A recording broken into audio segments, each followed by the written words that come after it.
जय Hind all students. आज हम कक्षा 6 का विषय हिंदी का पार्ट 2 जो हमारा चल रहा है उसमें हमारा लास्ट क्वेश्चन है भाषा अध्ययन का, जो ग्रामर से रिलेटेड है, हिंदी व्याकरण से। तो इसमें कुछ प्रश्न आए हुए हैं बुक में, तो हम उन्हें आज देखेंगे और समझेंगे। तो चलिए बच्चों, देखते हैं कुछ प्रश्न जिन्हें हमें जैसे मैंने भरे हैं ऐसे ही आपको भी बुक में भरना है। तो ये व्याकरण के प्रश्न है, जिसमें पहला प्रश्न है, निम्नलिखित शब्दों के समानार्थी शब्द लिखिए। समानार्थी शब्द क्या होते हैं?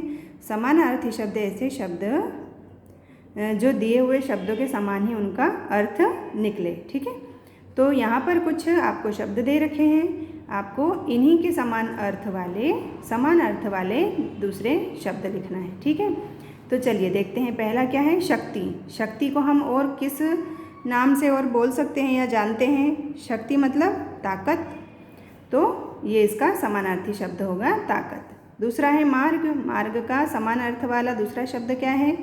मार्ग या रास्ता, तो यहाँ पर इसका समानार्थी शब्द होगा रास्ता। फिर है विकार।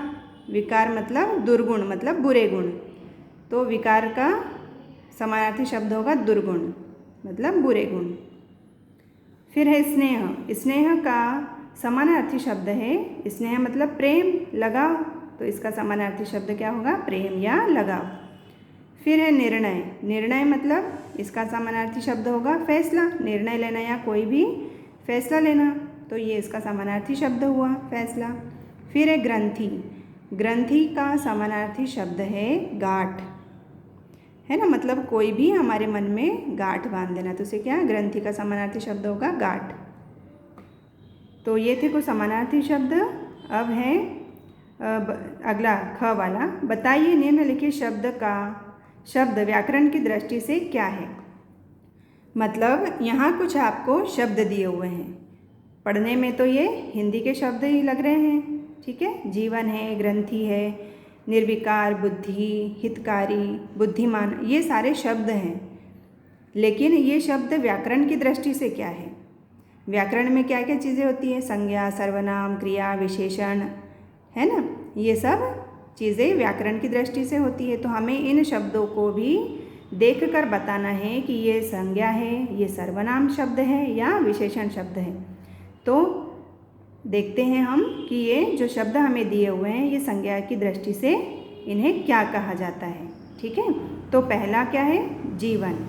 अब हमें ये ध्यान में होना चाहिए कि संज्ञा की परिभाषा क्या है, सर्वनाम की परिभाषा क्या है, विशेषण की परिभाषा क्या है। जब तक ये परिभाषाएं हमारे दिमाग में नहीं होगी, हम इन शब्दों को नहीं पहचान पाएंगे या नहीं छांट पाएंगे कि ये संज्ञा शब्द है, सर्वनाम शब्द है या विशेषण शब्द है।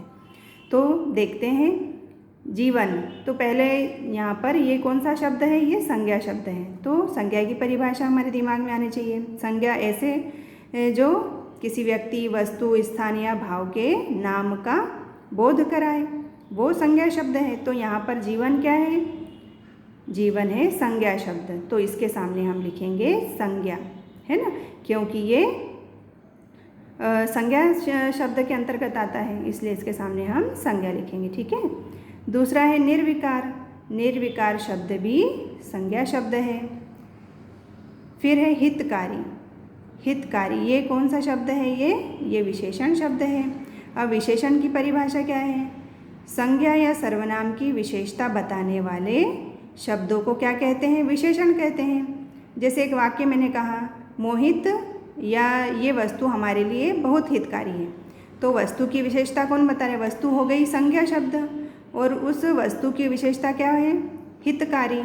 तो जिस शब्द की विशेषता बताई जाए वो शब्द क्या कहलाता है? विशेषण। तो यहाँ पर हितकारी शब्द क्या होगा? विशेषण, क्योंकि ये जो शब्द है ये संज्ञा और सर्वनाम जो भी शब्द आते हैं वाक्य में, तो उसमें अगर ये शब्द आता है तो ये उसकी विशेषता बताने वाला शब्द होगा, तो ये विशेषण कहलाएगा। ठीक है, ग्रंथि। ग्रंथि मतलब गांठ, ये शब्द भी संज्ञा शब्द है। फिर है बुद्धि। बुद्धि भी संज्ञा शब्द है ना, भाववाचक संज्ञा के अंतर्गत आता है ये भी, तो ये भी संज्ञा शब्द है, इसलिए इसके सामने भी हम संज्ञा लिखेंगे। फिर है बुद्धिमान। बुद्धिमान के सामने विशेषण लिखेंगे। क्यों? क्योंकि ये क्या है, ये संज्ञा या सर्वनाम की विशेषता बताने वाला शब्द है ना, ये विशेषण शब्द है, इसलिए इसके सामने विशेषण लिखा है ना। जैसे मैंने वाक्य बोला मोहन बहुत बुद्धिमान है, तो यहाँ पर किसकी विशेषता बताई जा रही है, मोहन की। मोहन कैसा है, बुद्धिमान है, तो संज्ञा शब्द क्या हुआ, मोहन, और बुद्धिमान क्या हुआ, उसकी विशेषता, तो बुद्धिमान शब्द क्या माना जाएगा, विशेषण। ठीक है। फिर इसके आगे अगला प्रश्न है ग वाला, पाठ से चुनकर ऐसे 2 वाक्य लिखिए जिनमें भाववाचक संज्ञा का प्रयोग हुआ हो, उन संज्ञाओं को रेखांकित भी कीजिए। तो हमने पाठ पढ़ा है ना, सभी ने पाठ पढ़ा है, उसमें हमने ये छाट कर लिखना है कि इसमें ऐसे कौन से 2 वाक्य हैं जिसमें भाववाचक संज्ञा उस वाक्य में आई हो, है ना। तो हमने ऐसे 2 वाक्य ढूंढकर यहाँ पर लिखे हुए हैं। तो पहला है इसमें प्रशंसा भले ही अच्छाई, अच्छाई क्या है, भाववाचक संज्ञा, इसलिए इसके नीचे हमें अंडरलाइन करना है। ठीक है, की जाती हो, परंतु व्यवहार में बुराई को ही लिया जाता है। तो यहाँ पर अच्छाई और बुराई क्या है, अच्छा बुरा ये सब क्या है, भाववाचक संज्ञा। ठीक है, तो ये हमने यहाँ पर इसके नीचे अंडरलाइन किया हुआ है, आप भी इसी तरह से लिखें अपने बुक में। फिर दूसरा वाक्य बनना है, विचार कभी क्रोध कराता है और कभी क्षमा कराता है। तो यहाँ पर क्रोध क्या है, क्रोध भी भाववाचक संज्ञा का उदाहरण है, और क्षमा, क्षमा भी भाववाचक संज्ञा का उदाहरण है। जो इस पाठ के अंतर्गत जो 2 वाक्य आए थे वो हमने इस प्रकार यहाँ पर लिखे हैं, आप भी इसी तरह अपनी बुक में लिखिएगा। ठीक है, इसके आगे जो नेक्स्ट क्वेश्चन है घ वाला, चलिए इसे देखें आप। निम्नलिखित शब्दों को वाक्यों में प्रयोग कीजिए। आपको यहाँ पर कुछ शब्द दिए हुए हैं, हमें इनका वाक्यों में प्रयोग करना है। हम पिछली कक्षाओं में भी पढ़ चुके हैं कैसे करते हैं वाक्यों में प्रयोग। हमें जो भी शब्द दिया होता है उसका हमें एक वाक्य बनाना है ना, पूरा वाक्य बनाना है, उसमें उस शब्द का प्रयोग होना चाहिए, जब ही उसका वाक्य में प्रयोग माना जाएगा। ठीक है, सीधी सी बात है, वाक्य में उस शब्द का प्रयोग वाक्यों में प्रयोग हुआ। तो चलिए देखते हैं, पहला है विवेक। विवेक, अब विवेक से हम एक वाक्य बनाते हैं, विवेक का कार्य बुद्धि को सही राह दिखाना है।